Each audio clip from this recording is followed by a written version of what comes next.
the best. Eto na nga siya. Let's give it up for Ryan Sarita.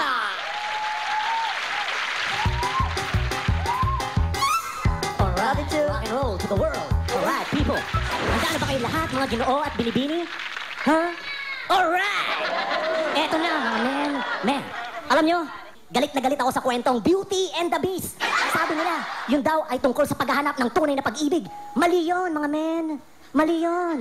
Huh? Yeah, dahil ang Beast, meron siyang castle at meron siyang mga mamahaling gamit. Sinong makakatanggi doon, men?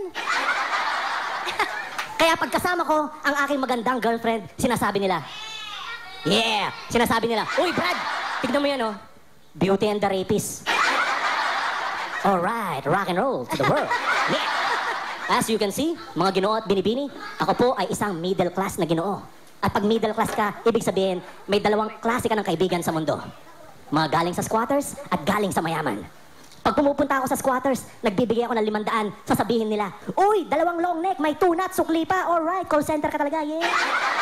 Pag binibisita ko mga kaibigan kong mayayaman, nagbibigay ako ng 500 at sinasabi nila, pre, 500 yan, tago mo na yan, call center ka lang.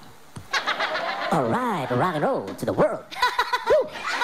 Actually, once upon a time, binisita ko yung mga kaibigan ko mayayaman kasi may party raw. Kumatok ako sa bahay nila. Oh yeah, party ng mga mayayaman. Binuksan ng host. Ang pintuan, sabi niya, uy, friend, dito ka pala. Dala mo ba yung lisensya mo? Oo, dala ko. Bili ka mo ng yelo. Alright, yan ang papel ko sa mga bahay ng mga mayayaman. Pero, alam nyo, one time, dahil mahal ako ng mga kaibigan ko mayayaman, pinagkatiwala nila sa akin, one time ang kanilang BMW. Sabi nila, oh, ito BMW. Bili ka ng yelo. Tinodo ko ang aircon. Pero pinagpapawisan pa rin ako sa loob ng kotse. Dahil alam ko, sa loob nito, mukha akong magnanakaw. Alright, yun lang po. Rock and roll. Thank you! Rock and roll. Lamig ng kamay, bes. Yeah, alright. Thank you. Thank you so much. At Rock and roll.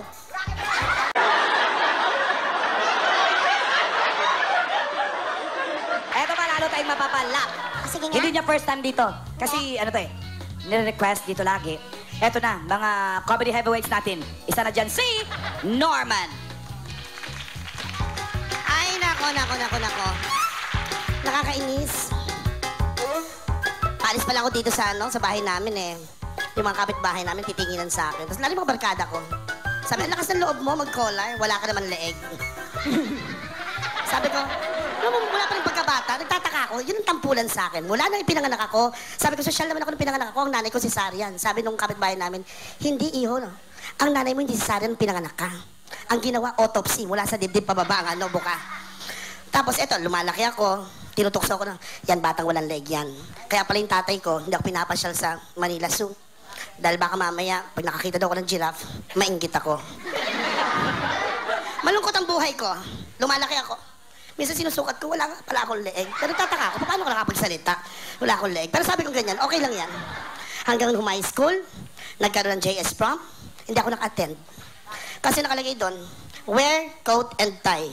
So ako ilalagay yung tie. Alam mo, ikabit ko din sa balat ko, tapos kahit yung ganyan. Ay nako, sabi ko, kailangan magkaroon ako ng masayang buhay. Bakit ako maiingit sa taong may leeg? Una sa lahat, advantage ang wala kang leeg. Pag natulog ka ng pabalik-baliktad, hindi mo mararanasan ng stiff neck. Isa na yun, di ba? Magkaroon ka ng sakit, hindi ko naranasan yung mga sore throat na yan. Kasi nga sabi niya, wala kang leeg. Pero, ang mga kaibigan ko, mayroong naiingit sa akin. Andyan yung nagkaroon ako ng love life. Noong nagkaroon ako ng love... totoo ha? Nagkaroon ako ng love life, pero hindi nagtagal. Kasi gusto niya, pagka magkasiping kami, dapat daw magkakaroon siya ng souvenir. Kaso lahat ng souvenir na ginagawa niya, bumabagsak, kundi sa balikat, sa pisngi. Ayun, naghiwalay kami. Nalungkot ako, ilang araw, ilang linggo. Nagbalak ako magpakamatay. Naglagay ako ng lubid sa leeg. Pero, dumulas lang ito. Sabi ko, magbabakasyon ako. Yung mga kaibigan ko, sabi niya, pumunta ka sa isang lugar na malayong malayo. Yung pala, yung kaibigan ko yan, may balak na hindi maganda sa akin. Pinadala ko sa mga lugar ng mga aswang. Tapos, after 1 week, bumalik ako Manila, nagtaka siya. Sabi ko, I survived. Lahat ng kagat ng aswang sa pisngi. Sabi ko, di ba, nahirapan siya. Wala kang ang liig kasi. Yung kaibigan ko, Inglaterra. Paskong Pasko, pumunta, akala mo, kaibigan mong totoo. May regalo sa akin, Norman, ito ang damit na napaka-espesyal. Ginawa ko para sa yan. Gamitin mo yan pag pupunta ka ng bangko. Sabi ko talaga lang ha, ginamit ko to. Pagpasok ko ng bangko, ginawa sa akin, pinadapa agad ako ng gwardya. Malaman-laman ko kasi suot ko turtleneck hanggang dito, mukha ko haldapa. Sabi ko, hanggang kailan kaya ako magtitiis? But finally, ngayong gabi, bago ko pumunta rin sa comedy bar, kapipirma ko lang ng isang kontrata. Magiging image model ako ng napakasikat na shampoo. Ito yung shampoo na pagkatapos ng ulo, balikat na. So bahala na kayo kung isipin nyo. Basta ako, ay nako, mag-shoot muna ako. Bagong shampoo to. Good night. Nako, bye. Norma!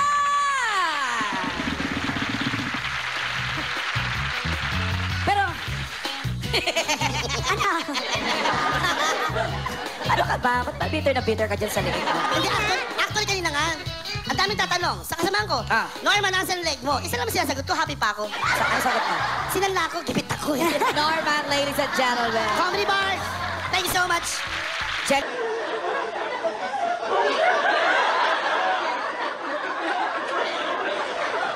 First time naman nila to deliver jokes sa TV.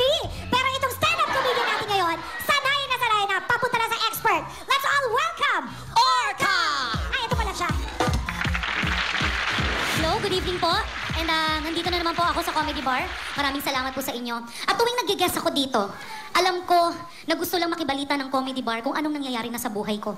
Nung una ako nag-guest, ang topic ko yung mga outfit ko. Yung pangalawa naman, about sa pagda-diet ko. Pero ngayong pangatlo, about sa pag-aasawa ko. Ha? Oo. Nakapag-asawa ako, nakatatlong asawa ko. Lahat sila nangawala. Lahat sila nangamatay.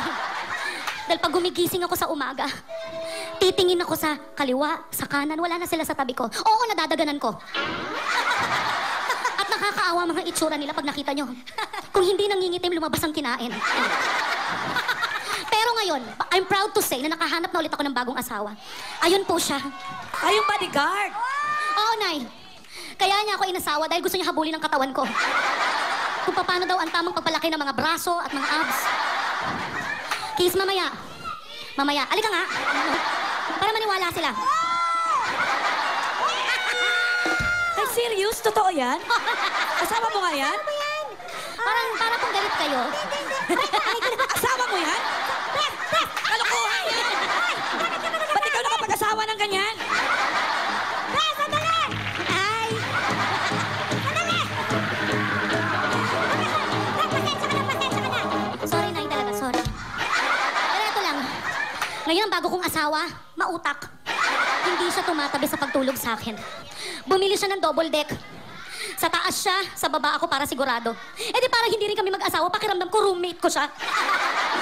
Nasaan ang sarap nang may kayakap sa gabi? Nasaan? At pag nag-honeymoon kami, gustong-gusto niya, lagi kami sabay mag-shower. Ang liit-liit ng cubicle ng shower. Kalahati ng katawan ko nababasa, kalahati hindi. Ang ending, pasmado ko parate. At dahil sa mga pasundot-sundot naming gabi, nakabuo kami ng anak. Oo, nakabuo kami ng anak. Sasabihin niya naman 12, sabay lumabas. Hindi ganon. Tao siya. Nabuo namin. At pag minsan malamig ang panahon, naglalambingan kami. Siyempre, niroromansa niya ako. Diba? Pero kailangan niyang maka-5 beer bago makatabi sa akin. Pag hinahawakan niya ang buong katawan ko, sabi niya, honey, nasan ba talaga ang puson at dibdib? Dahil magkapantay lang daw. At sa sobrang sama ng loob ko, sinubukan kong wakasan ang buhay ko. Sinubukan kong magbigti, nagalit ang asawa ko, bumagsak ang kisame. Hanggang ngayon, inaayos pa ang bahay namin. Sinubukan kong maglason, sabay-sabay kong ininom ang mga gamot, kahit anong gamot, tubig. Walang nangyari, na busog lang ako. Sinubukan ko rin magpasagasa sa sasakyan. Hanggang ngayon, may kaso ko, walang nangyari, tumalbog lang ako. Yung kotse, sira ang bumper, ako pa magbabayad. Pero eto lang masasabi ko sa inyo lahat. If being sexy is a sin, then I apologize. Thank you. Thank you. Orca! Ladies and gentlemen! Orca, subukan mong asawahin to. Nay, sanay na yan sa sumo. Ano? From Japan yan eh. Hapon tulo ka, ang daming pera, oh. Sanay na yan sa sumo. Oh, 5 hands. Ay, wow. Tapos pagbaba, babalik. Pero kiss mo muna. Kiss mo. Maghaton? Squishy. Domok. Ayun, thank you ba yun? Thank you. Thank you, Domok. Okay. Kiss mo muna. Ay, nakatingin sa boyfriend. Nakatingin sa boyfriend, eh. Huwag ka na magalit, may panggasolina, oh. Yun na. Do? Gusto mo rin mag-kiss? Daka may bayan. Uy, balik mo yan. Baka sigilin ako. Bubsy, gusto mo ba? Bubsy, gusto mo mag-kiss? Halika! Ngayon ka na makakakiss na foreigner. Yan ang bigyan mo. Kasi, Ah. mabait yan, mabait. Wag Kiss, sa kiss. lips, ha? Wag sa lips. Ayan, yan. Chu, chu, chu.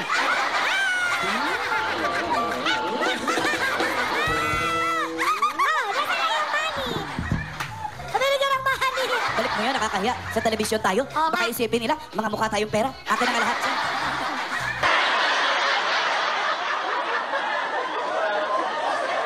At dito na para bigyan ng magandang exclamation point ang celebration natin sa buhay ni Tomas. Ladies and gentlemen, here's Mr. Andrew De Real. Pero para sa amin, we call him Mamu. Palakpakan lang, palakpakan. Dapat masaya, yan ang gusto ni Tomas. Masaya, mas maingay pa. Yung mas masaya, yung parang sineselebrate natin ang bagong buhay ni Tomas kasama ng nasa taas. Si Tomas kasi marami hindi nakakalam. Si Tomas, isang lahat na sabi, mabait, matulungin, mapagmahal sa magulang, sa pamilya, sa lahat. Pero may isang bagay na hindi kayo alam kay Tomas. Si Tomas, mahilig mag-boyfriend. Totoo yan, mahilig siya sa, gusto niya lagi may nagmamahal sa kanya lalaki. Pero ang type niya lalaki, gusto niya katulad ni Machete. Taas ng standard, Machete, yung Aljur. Pero minsan pinakilala niya sa akin, ay mama, meron akong bagong jowa. Sino naman yan? Ka-level ni Machete. Pagtingin ko, ano tsura? Ay, gwapo naman in fairness. Ang tawag niya, anong pangalan niyan? Matsurap. Bakit matsurap? Masarap humalik. Ay, sabi, basta mag-iingat ka lagi sa lalaki, ha? Okay. After 2 days, bumalik. O, asan na si Matsurap? Wala na. Kasi yung Matsurap daw, mahal. Mahal, maningil. Sabi ko, tika na. O, ubos ang pera mo dyan. Sumunod nun, may din na naman. Hindi naman kagwapuhan. Tama lang, katamtaman. Bagay sa itsura ni Tomas. Ang sabi ko, sino yung pinakilala mo? Si Machika. Bakit Machika? Wala lang, chinichika lang niya ako, naging jowa ko na siya. Maya, dami-dami niya hinihingi sa akin. Cellphone, gadget, ko na. Tigilan mo na yan, Tomas. Tigilan mo na yan, kalalaki. Karir muna. Karir, laging karir isipin mo. Sumunod ang pinakilala niya. Eto talaga hindi ko na kaya. Much better. Sabi ko, bakit much better? Kasi kung maningil ito, sobra-sobra, sagad hanggang buto. Uubusin lahat ng kinikita ko. Pero sabi ko, Tomas, ito lang advice ko sa'yo. Di ba sabi mo sa akin, pag nagbabanding tayo, gusto mong sumikat, gusto mong makilala ka, gusto mong makatulong pa sa marami. Yun na lang muna unahin mo. Pero sad to say, dahil sa mabilis na pangyayari, bigla siya nawala. At lagi ko sinasabi sa kanya, Tomas, kasi si Tomas lagi siyang takot eh, parang, ay mamo, pagod na ako. Ayoko nila laging pag tinatago, ay si Juan, si ano, kilala ko yan eh. Kasi parang dapat makilala ko si Tomas. Hindi mo na-achieve yun, pero para sa lahat ng pinaglikuran mong bars, comedy bars from library to clowns to Zirco to sitcom, at dito sa comedy bar, lahat ng pinaglabasan mo sa GMA7, napakarami na pasaya. Kaya ikaw ang sikat sa amin. Thank you very much. Mamu? Eh, alam niyo, ngayon lang nag-stand up yan si Mamu. Nagagagat. Dahil Dahil masyado lang sa'yo. nakakatawa, pero si Mamu dyan.